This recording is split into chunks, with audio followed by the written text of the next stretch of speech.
Bonjour et bienvenue au Musée des Aveugles.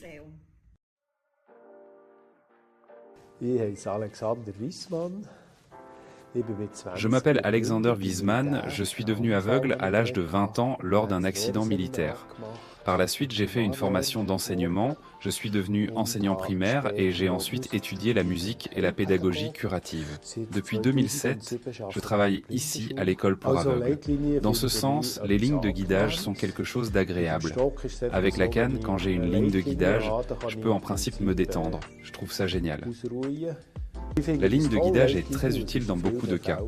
Par exemple, ici à Zollikofen, lorsque je descends vers la gare. Là où l'on peut traverser la route, ils ont également installé un court tronçon de ligne de guidage.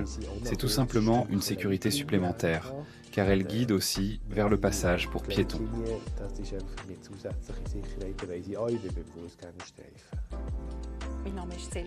Je m'appelle Sylvia Brulart et je travaille à l'école pour aveugles de Zollikofen depuis 15 ans.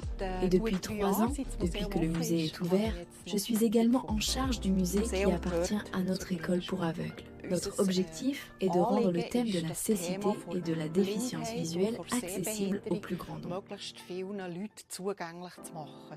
Le principal problème, c'est de permettre aux personnes aveugles de trouver l'accueil de manière autonome lorsqu'elles entrent dans le musée. Lorsqu'on apprend à les connaître, les aveugles veulent être aussi indépendants que possible. Ils sont très reconnaissants lorsqu'un effort est fait pour quelque chose de plus qui rend la vie des personnes aveugles et malvoyantes plus facile. J'ai été particulièrement impressionnée par le design, donc il est vraiment beau. La ligne et la hauteur sont très bonnes, avec une bonne sensibilité, un très beau blanc. Et puis, il est également important qu'elle soit résistante à la vie quotidienne. Nous pouvons passer dessus avec la machine de nettoyage sans que rien ne se passe, et elle reste totalement intacte. Nous sommes vraiment très enthousiastes à ce propos. Le travail avait été très bien fait rapidement. Oui, nous sommes vraiment complètement satisfaits. Ça vaut vraiment le coup, je dirais.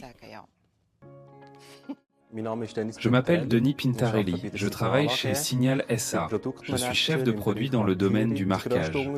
La principale différence avec les plastiques classiques, qui sont appliqués à l'état liquide et ne peuvent pas être retirés, est que Tacticol est constitué de lignes préfabriquées que l'on colle au sol. Elles sont donc beaucoup plus flexibles, car elles peuvent être retirées et recollées. Tacticol peut être utilisé dans pratiquement tous les espaces intérieurs, sur des surfaces telles que le granit, le marbre, le PVC, le métal ou le verre. Nous sommes les seuls sur le marché à proposer des lignes tactiles pour les espaces intérieurs qui respectent les normes. Nous offrons une large gamme de tailles, de hauteurs et de signaux acoustiques, ce qui est essentiel pour les malvoyants. Ce qui est important pour eux, c'est un contraste fort entre le sol et les lignes. C'est pourquoi nous proposons une version blanche et une version noire. Nous sommes là pour aider, quelle que soit votre demande ou votre besoin.